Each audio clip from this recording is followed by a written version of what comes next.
Hello students, आज हम chapter 3 NCERT का एक क्वेश्चन करेंगे। क्यूबिकल नेटवर्क पे बेस्ड एक क्वेश्चन है। अगर आप आज के वीडियो में समझ जाएंगे कि किस तरीके से क्यूबिकल नेटवर्क के क्वेश्चंस को सॉल्व किया जाता है, तो आगे इस तरीके जो भी क्वेश्चन आएंगे तो आप इन कॉन्सेप्ट का यूज़ वहाँ करके आप इजीली क्वेश्चन को सॉल्व कर पाओगे। ठीक है, तो आइए स्टार्ट करते हैं। सबसे पहले क्वेश्चन में आपको एक क्यूबिकल नेटवर्क दिया गया है, यानी कि आपको घनीय परिपथ जाल दिया गया है। तो उसके लिए आपको सबसे पहले एक क्यूब को ड्रॉ करना पड़ेगा। ठीक है, तो सबसे पहले एक क्यूब को ड्रॉ करते हैं।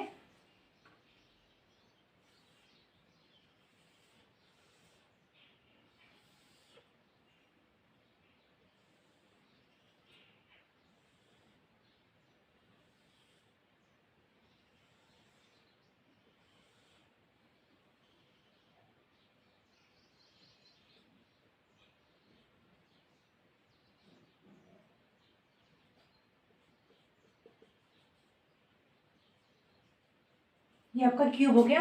नेमिंग कर लेते हैं कॉर्नर्स की, इसको ए, इसको बी, इसको सी, इसको D, E, F, G and इसको एच सपोज कर लेते हैं। ठीक है, अब आपके क्वेश्चन में दिया गया है कि जो क्यूबिकल नेटवर्क है इससे आपकी 10 वोल्ट की बैटरी को कनेक्ट किया गया है और डायगोनली कनेक्ट किया गया है। तो डायगोनल आपके कौन कौन से हैं, जैसे ए एफ आपका डायगोनल हो गया। ठीक है, ए एफ है आपका डायगोनल, वैसे बी ई भी आपका डायगोनल है, आपका एच सी भी डायगोनल है, एच डी भी डायगोनल है। तो आप कोई भी डायगोनल ले लीजिए और उसके अक्रॉस आप रेजिस्टेंस, उसके अक्रॉस आप 10 वोल्ट की बैटरी को कनेक्ट कर दीजिए। ठीक है, तो हम यहाँ ए और एफ, ये जो डायगोनल है इसको ले रहे हैं, ए एफ डायगोनल को ले रहे हैं और इसके अक्रॉस हम 10 वोल्ट की बैटरी को कनेक्ट करेंगे। ठीक है,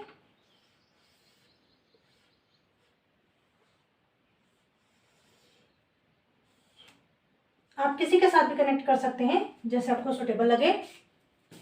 फिर नेक्स्ट आपके क्वेश्चन में दिया है कि आपका ये जो क्यूब है इसमें 12 रजिस्टर हैं, 12 आपके प्रतिरोध हैं और सबकी वैल्यू दी गई है 1 ओम। ठीक है, तो अब पहले रजिस्टर को ड्रॉ कर लेते हैं हर साइड में।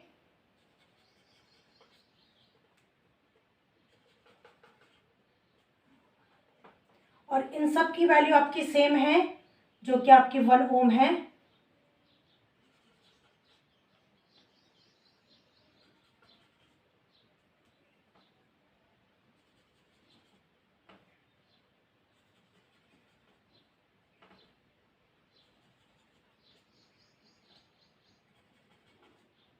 हमने अब सब जगह रजिस्टर को ड्रॉ कर दिया है।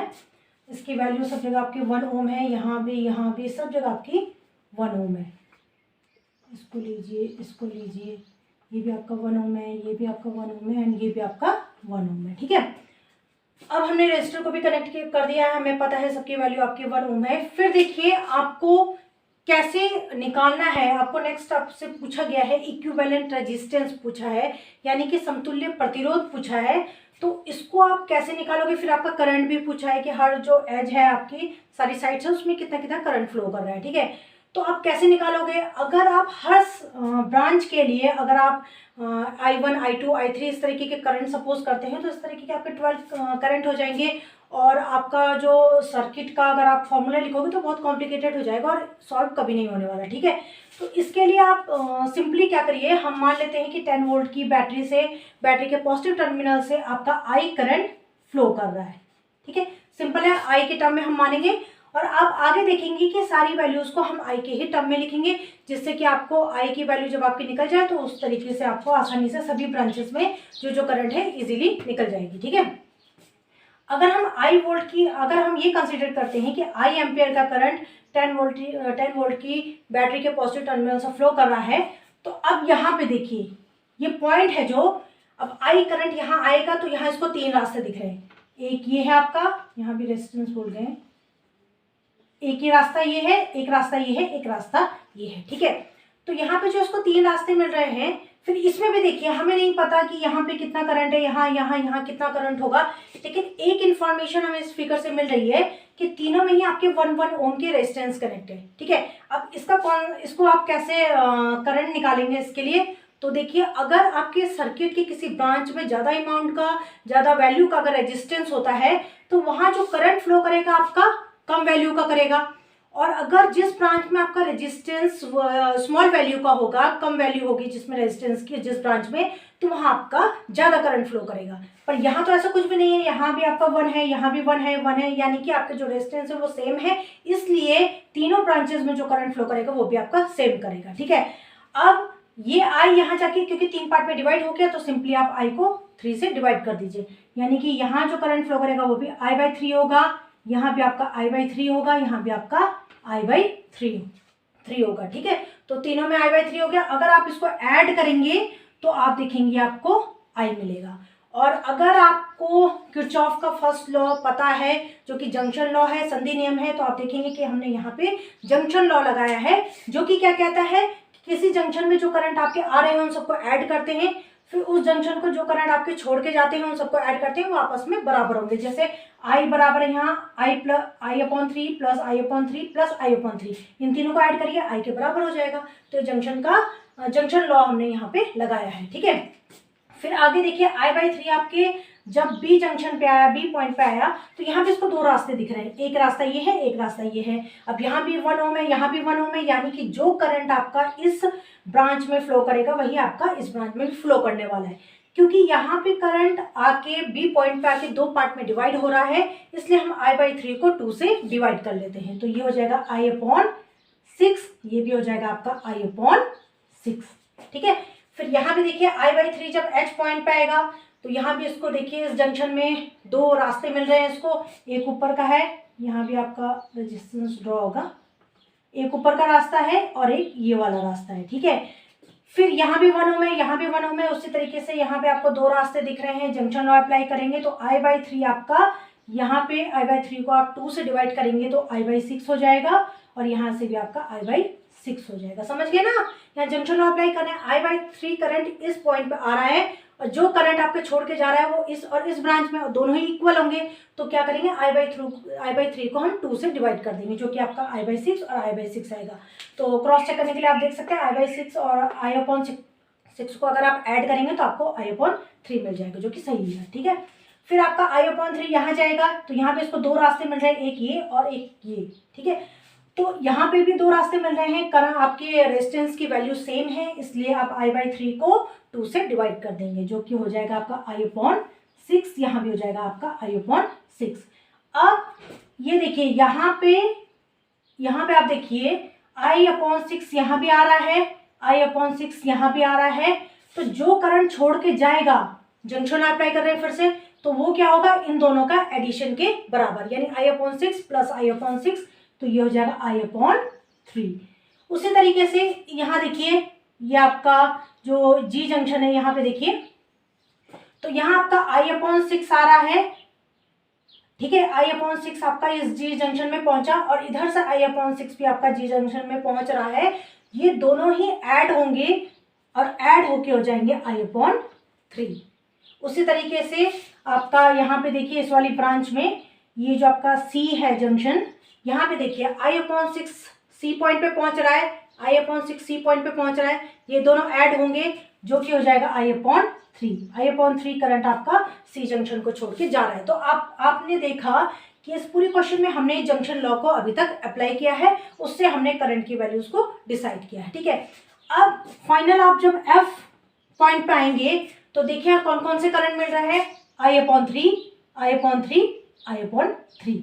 तो, और जा कितना करंट रहेगा, तब यहाँ से कितना करंट जाएगा, फिर से जंक्शन लॉ अप्लाई करेंगे, इन तीनों को ऐड कर देंगे, I/3 plus I/3 plus I/3, और वो जाएगा आपका I।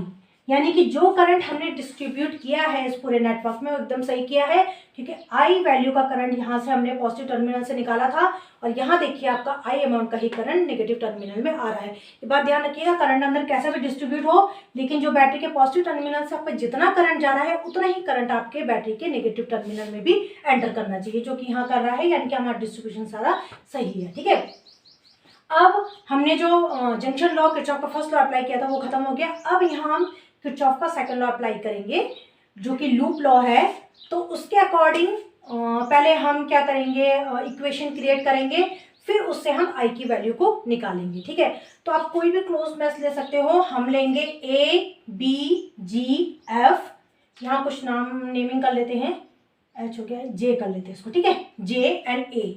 तो हम कौन सा क्लोज लूप ले रहे हैं, A B G F J and A, तो ये वाला हम लूप ले रहे हैं, ठीक है। तो इस लूप में हम किरचॉफ का सेकंड लॉ अप्लाई करेंगे।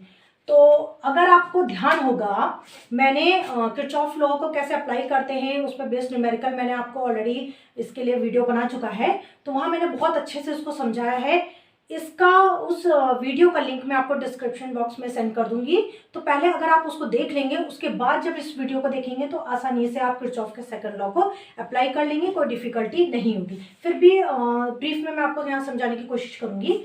देखिए, हम ये जो लूप ले रहे हैं, तो हम सबसे पहले हमारा स्टेप क्या होता था सेकंड लॉ अप्लाई करने के लिए किरचॉफ का, हम हाई लो पोटेंशियल हम हाई लो डिसाइड करते थे कि कौन सा आपका पॉइंट हाई पोटेंशियल पे होगा, कौन सा लो पोटेंशियल पे होगा, यानी कि कौन सा पॉइंट आपका उच्च विभव पे है और कौन सा निम्न विभव पे।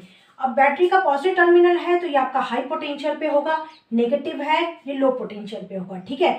अब देखिए, करंट का ये वाला पॉइंट हाई पोटेंशियल पे होगा और ये वाला आपका लो पोटेंशियल पे होगा। क्यों होगा, देखिए, अगर आपका कोई सर्किट है, मान लीजिए यहाँ कोई लोड कनेक्ट है, ये आपका बैटरी हो गया, तो इससे जो करंट फ्लो कर रहा है, आप देखिए कहाँ से कहाँ फ्लो कर रहा है, हाई से लो कर रहा है, हाई से जाएगा और लो में आएगा। तो करंट कहाँ से कहाँ जा रहा है, हाई टू लो, ये आपका हाई हो गया, फिर वापस कहाँ आ रहा है, लो पे। तो उसी तरीके से हम डिस्क्राइब करते हैं, करंट आपका यहाँ से यहाँ जा रहा है, इसलिए जो पहला पॉइंट आएगा वो हाई होगा और जो दूसरा पॉइंट आएगा वो आपका लो होगा। उसी तरीके से करंट देखिए, फिर यहाँ पे देखिए, ये आपका यहाँ से यहाँ जा रहा है तो ये हाई हो गया, ये आपका लो हो गया। उसी तरीके से यहाँ पे देखिए, यहाँ से यहाँ जा रहा है तो ये पॉइंट आपका हाई हो गया, ये पॉइंट आपका लो हो गया, ठीक है। तो हमने हाई लो डिसाइड कर लिया है। अब करंट का डायरेक्शन का रोल यहाँ खत्म हो चुका है। अब यहाँ हम अपना डायरेक्शन क्रिएट करेंगे, जो कि हम कर रहे हैं क्लॉकवाइज। अब हम इस लूप में, इस बंद पाश में हम क्लॉकवाइज चलेंगे, तो उस हिसाब से हम आगे साइन लगाएंगे। तो किरचॉफ का सेकंड लॉ क्या कहता है, जो आपका क्लोज लूप है उसमें आप टोटल पोटेंशियल डिफरेंस जो भी होता है, आपका विभवांतर आप सबको ऐड करते हो, अलजेब्रिक सम करते हो, उसका आंसर आपका वो आपका इक्वेट होता है किसके बराबर, 0 के बराबर, ठीक है। तो उसी तरीके से इस रजिस्टर के अक्रॉस जो आपका पोटेंशियल डिफरेंस है, फॉर्मूला आई आर तो लगेगा आपका, तो आई क्या है यहाँ आपका, I/3 इंटू आर कितना है आपका 1 ओम, ठीक है। अब साइन देखिए आगे क्या लगेगा, करंट का डायरेक्शन नहीं देखेंगे, आप कौन सा डायरेक्शन देखेंगे, वो डायरेक्शन देखेंगे जो जिस डायरेक्शन में हम जा रहे हैं, जो कि आपका क्लॉकवाइज है। तो हम ऐसे इस डायरेक्शन में जाएंगे, ऐसे ऐसे ऐसे जा रहे हैं हम, ठीक है। तो हम जा रहे हैं हाई टू लो। फिर ध्यान रखिएगा, अगर हम हाई टू लो जाएंगे तो आप आगे साइन नेगेटिव का रखोगे, ठीक है। और अगर हम लो टू हाई जाएंगे तो आगे साइन आपका पोटेंशियल डिफरेंस के आगे साइन आपका पॉजिटिव का आएगा। ये भी मैंने आपको उस वीडियो में अच्छे से बताया है। तो हम हाई टू लो जा रहे हैं, इसलिए आगे साइन आपका नेगेटिव का आएगा। फिर इस रेजिस्टेंस का क्रॉस पोटेंशियल डिफरेंस कितना है, I इंटू आर, ये हो गया I/6 इंटू 1। फिर नेक्स्ट आप साइन क्या लगाओगे, आप हाई से लो जा रहे हो, करंट का डायरेक्शन कंफ्यूज मत करना, मैं बार बार बोल रही हूँ, इत्तेफाक की बात है कि करंट का डायरेक्शन भी वही है जो हमने जिस डायरेक्शन को हमने सपोज किया है। अगर करंट का डायरेक्शन उल्टा होता तो हम साइन अकॉर्डिंगली लगाते, ठीक है। तो आप करंट का डायरेक्शन मत देखिएगा, हम जा रहे हैं high to low. High to low जाने पे मैंने आपको बताया आगे साइन नेगेटिव का आता है। फिर इस रेजिस्टेंस के अक्रॉस पोटेंशियल डिफरेंस कितना होगा, I इंटू आर, तो यहाँ I कितना है, I/3 इंटू 1। साइन कैसे आएगा, हाई टू लो जा रहे हैं इसलिए आपका साइन आगे नेगेटिव का आएगा।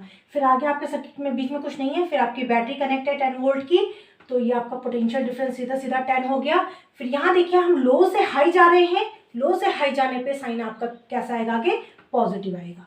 फिर आगे वापस हम ए पॉइंट पे आ गए। तो इन ये जो सारे पोटेंशियल डिफरेंस है, जब आप इसका अलजेब्रिक सम करेंगे तो ये किसके बराबर आना चाहिए, 0 के बराबर आना चाहिए, ठीक है। यहाँ से अब आप आई की वैल्यू निकाल सकते हो इजीली, ये हो गया I/3 I/6 माइनस I/3। अब 10 को उधर ले जाइए, -10 हो जाएगा, माइनस कॉमन ले लीजिए, आपके सब कैंसिल हो जाएगा, माइनस माइनस, तो बचेगा आपका I/3 plus I/6 plus I/3 equals to 10। यहाँ से आप I को सॉल्व करेंगे, ये हो जाएगा आपका एलसीएम लीजिए, ये हो जाएगा 2I plus I plus 2i equals to 10। इसको और सॉल्व करिए, ये हो जाएगा 5i अपॉन 6 इंटू 10। 5 1 5, 5 2 10, तो i की वैल्यू आ गई कितनी आपकी 12 एम्पियर। ये देखिए i की वैल्यू हमने निकाल दी 12 एम्पियर, देख लीजिए इसको, ठीक है। i की वैल्यू हमने निकाल दी। अब हम इसको मिटा देते हैं यहाँ पे, इसको पहले नोट कर लीजिए आप, ठीक है। इसको हम लिख लेते हैं कहीं पर कि हमने i की वैल्यू कितनी लाई 12 एम्पियर। क्वेश्चन में ये नहीं पूछा है, करंट नहीं निकालना है, वो तो हर ब्रांच में करंट निकालना है, वो बात में करेंगे। पहले सिंपली ये देख लीजिए कि i की वैल्यू को हमने 12 एम्पियर निकाल लिया। अब इसको मैं मिटा देती हूँ।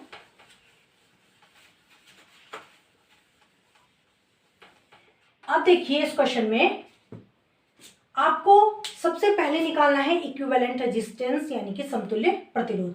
हम क्या करेंगे, इस पूरे नेटवर्क में जो रजिस्टर कनेक्ट है उनको जब आप सॉल्व करेंगे तो जो उसका इक्विवेलेंट रेजिस्टेंस होगा उसको हम REQ सपोज कर लेते हैं, कर सकते हैं, हमने पहले भी किया है ऐसा। नीचे आपकी 10 वोल्ट की बैटरी कनेक्ट है, यहाँ आपका I करंट फ्लो कर रहा है, ये 10 वोल्ट की, देखिए 10 वोल्ट की बैटरी ये हो गई, I आपका ये हो गया जिसकी वैल्यू अभी अभी हमने कितनी निकाली 12 एम्पियर। R इक्विवेलेंट आपका इस रेजिस्टर, ये जो रेजिस्टेंस को आप सॉल्व करेंगे तो उसके इक्विवेलेंट जो रेजिस्टेंस है वो आपका REQ हम सपोज कर रहे हैं। तो आप इस पूरे नेटवर्क की जगह REQ लिख सकते हैं और V और बैटरी और आपकी I तो उसी पोजीशन में, ठीक है। तो आप इसको इस तरीके से लिख सकते हैं। यहाँ से आप REQ की वैल्यू इजीली निकाल सकते हैं। कौन सा फॉर्मूला लगाएंगे, देखिए R इक्वल्स टू होता है ना V अपॉन I, वही वाला फॉर्मूला लगाएंगे।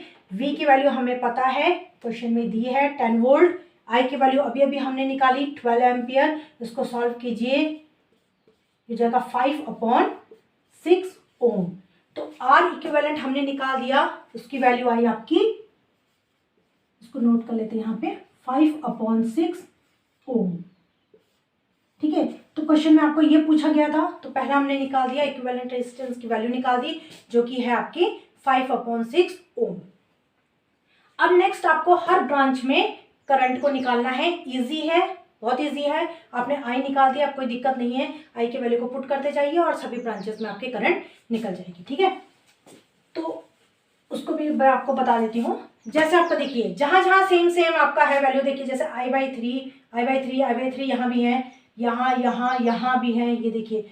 तो जो ब्रांचेस देख लीजिए जहाँ जहाँ I/3 है, तो ये आपकी AB हो गई, ये आपकी AD इक्वल्स टू, ये आपकी AH equals to GI equals to CF equals to EF। इन सभी में कितना करंट है आपका I/3, फिगर में आप देख सकते हैं।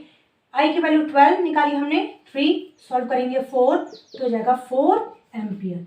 यानी कि इन सभी ब्रांचेस में जो मैंने नाम लिखे हैं, इन सभी साइड्स में, इन सभी एजेस में आपके कितना अमाउंट का करंट फ्लो कर रहा है, 4 एम्पियर का करंट फ्लो कर रहा है, ठीक है। अब जहां जहां I/6 है उसको कलेक्ट कर लीजिए, वो ब्रांचेस कौन सी आपके, जैसे BG है, BC, फिर आपकी HG, फिर HE, फिर आपकी DC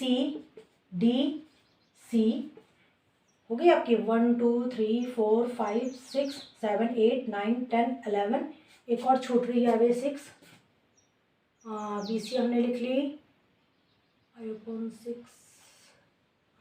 BG लिख ली हमने, BG हो गई, BC हो गई, HG हो गई, HG हो गई, HE हो गई, फिर आपकी DC हो गई, एंड DE तो आपकी छूट गई थी, तो ये DE हो गई, DE।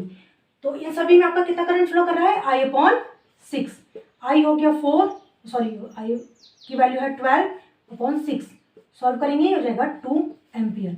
यानी कि जहाँ जहाँ आपका I/6 करंट फ्लो कर रहा है, जिस ब्रांच में, जिस एज में, साइड में, तो वहाँ आपका कितना अमाउंट का करंट फ्लो करेगा, 2 एम्पियर का, ठीक है। तो इस तरीके से हमने हर ब्रांच, हर एज में, हर साइड में हमने करंट की वैल्यू को भी निकाल लिया और इक्विवेलेंट रेजिस्टेंस को भी सॉल्व कर दिया। देखिए कितना इजीली हमने इसको सॉल्व किया, कुछ नहीं था। क्वेश्चन में थोड़ी सी कॉन्सेप्ट का यूज़ करना है, ट्रिक का यूज़ करना है, और इतना जो दिखने में कॉम्प्लिकेटेड सर्किट था वो इजीली हमने सॉल्व कर दिया।